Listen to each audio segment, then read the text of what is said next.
মুনাফিকদের সম্পর্কে আল্লাহ তাআলা বলেন, وَإِذَا لَقُوا الَّذِينَ آمَنُوا قَالُوا آمَنَّا وَإِذَا خَلَوْا إِلَى شَيَاطِينِهِمْ قَالُوا إِنَّا مَعَكُمْ إِنَّمَا نَحْنُ مُسْتَهْزِئُونَ। উক্ত আয়াতে আল্লাহ রাব্বুল আলামিন মুনাফিকের আলামত সম্পর্কে আল্লাহ তাআলা বলেছেন যে মুনাফিকদেরকে আল্লাহ তাআলা এই গোটা পৃথিবীর মধ্যে আল্লাহ তাআলা এই মানব জাতিকে যে অসংখ্য নিয়ামত দান করেছেন, কিন্তু এই অসংখ্য নিয়ামতকে যারা গনিমত মনে করেছেন তারাই পরকালে সফল হবে। আর আল্লাহ তাআলার এই নিয়ামতকে যারা খেয়ানত করেছেন ওই সমস্ত মানুষরাই হলো মুনাফিক। আল্লাহ তাআলা ওই মুনাফিকদের সম্পর্কে আল্লাহ তাআলা কোরআনুল কারীমের মধ্যে আল্লাহ তাআলা কয়েকটি বৈশিষ্ট্য আল্লাহ তাআলা তুলে ধরেছেন যে মুনাফিক যারা হয়, যারা আল্লাহর নাফরমান বান্দা হয়, তাদের সামনে একরকম হয় আর তাদের পিছে আরেক রকম হয়। মুনাফিকদের সম্পর্কে আল্লাহ তাআলা বলেন, وَإِذَا لَقُوا الَّذِينَ آمَنُوا قَالُوا آمَنَّا وَإِذَا خَلَوْا إِلَى شَيَاطِينِهِمْ قَالُوا إِنَّا مَعَكُمْ إِنَّمَا نَحْنُ مُسْتَهْزِئُونَ। আল্লাহ রাব্বুল আলামিন এই আয়াতে কারিমার মধ্যে বলেছেন, ওয়াইদা লাকুল্লাযীনা আমানু, আর যখন তারা ঈমানদারের সাথে মিশ্রিত হয়, ওয়াইদা লাকুল্লাযীনা আমানু, যখন তারা বলে আমরা ঈমান এনেছি, আমরা তোমাদের সাথে আছি, আমরা মুসলমান হয়ে গিয়েছি।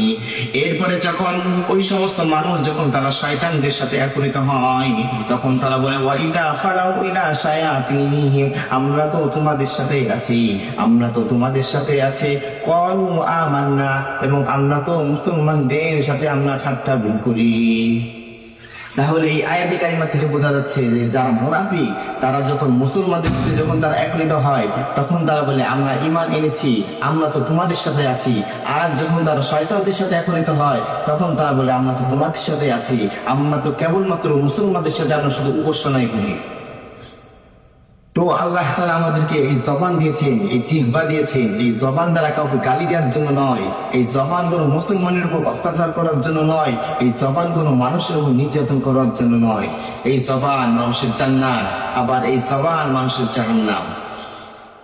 এই জবান মানুষের জান্নাত কিভাবে হয়, আবার এই জবান মানুষের জাহান্নাম কিভাবে হয়?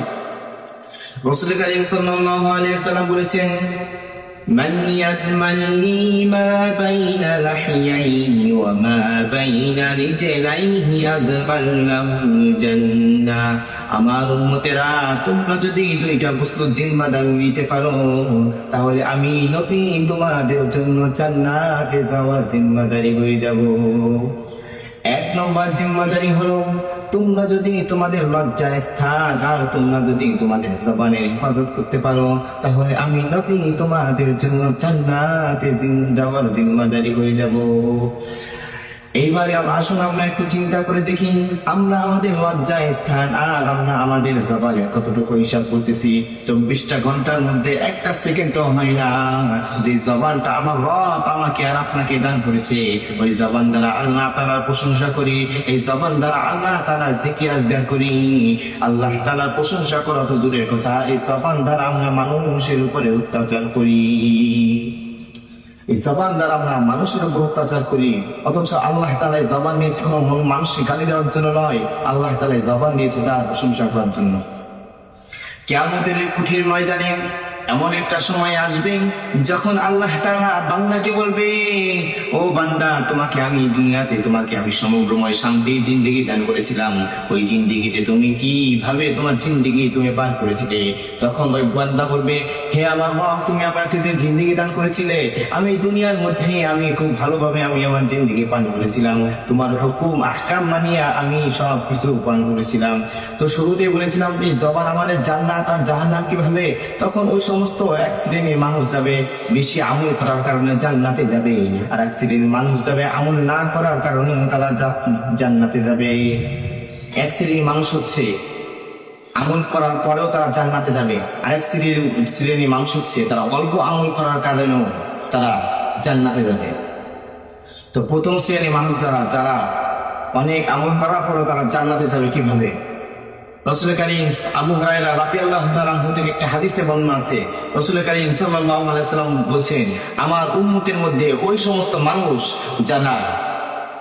যাদের আমল আখলাক কম ছিল না, যাদের নামাজ রোজা কম ছিল না, যাদের যাকাত দান সৎকার তারা কম আদায় করতো না, সব দিক দিয়ে তারা সেরা ছিল, কিন্তু তাদের একটা খারাপ অভ্যাস ছিল, তারা তাদের জবান নামার কষ্টের মাধ্যমে তারা তাদের প্রতিবেশীর সাথে তারা খারাপ আচরণ করতো। এই জন্য তারা কিয়ামতের দিন তারা জাহান্নামে যাবে। আর এক শ্রেণীর মানুষের কথা রাসূল কারীম সাল্লাল্লাহু আলাইহি ওয়াসাল্লাম বলছেন, আমার উম্মতের মধ্যে ওই সমস্ত ব্যক্তি আছে যারা বেশি বেশি নামাজ পড়তো না, বেশি বেশি দান খয়রাত করতো না, বেশি বেশি রোজা তারা আদায় করতে পারতো না, কিন্তু তারা তাদের জবান নামক পরম অস্ত্রের মাধ্যমে তারা তাদের প্রতিবেশীর সাথে খারাপ আচরণ করতো না। এই জন্য কিয়ামতের কঠিন ময়দানে যখন বান্দাকে বলা হবে, তুমি কিয়ামতের দিন তুমি দুনিয়ার মধ্যে এই সমস্ত গুনার মধ্যে তুমি লিপ্ত ছিলে, তখন ওই বান্দা বলবে, না না আল্লাহ, এই গুনাহ আমি করি নাই, এই গুনাহ আমি করি নাই। তখন আল্লাহ তাআলা তার জবানকে আল্লাহ তাআলা তখন বন্ধ করে দিবে, তার হাতের জবান খুলে দেওয়া হবে, তার পায়ের জবান খুলে দেওয়া হবে, তার শরীরের প্রত্যেকটা অঙ্গে প্রত্যঙ্গের জবানকে আল্লাহ তাআলা খুলে দিবে। তখন এই হাত সাক্ষী দেবে, হে আমার রব, আমাকে দ্বারা সে খারাপ কাজ করেছে।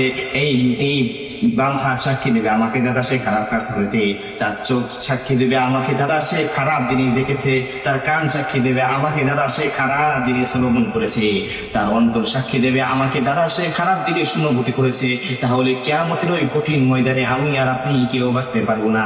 এই জন্য আমাদেরকে আমাদের জবানকে আমাদের নিয়ন্ত্রণ করতে হবে। আর 2 নম্বর হচ্ছে আমাদের লজ্জা স্থানকে আমাদের হেফাজত করতে হবে। আজকে আমরা লজ্জা স্থান দ্বারা আমরা দুনিয়ার মধ্যে অপকর্ম করতেছি, জিনার মধ্যে লিপ্ত আছি, অশ্লীল কাজে লিপ্ত আছি, কিন্তু একটা বারো চিন্তা করি না আমার রব যে আল্লাহ আমাকে সৃষ্টি করেছেন, সে আল্লাহর সঙ্গে আমি কিভাবে নাফরমানি করি। আপনি আল্লাহর সাথে নাফরমানি করতেছেন, এরপর আল্লাহ তাআলা আপনাকে ভুলে যান নাই। আপনি আল্লাহর জুলুম করতেছেন, এরপর আল্লাহ তাআলা আপনাকে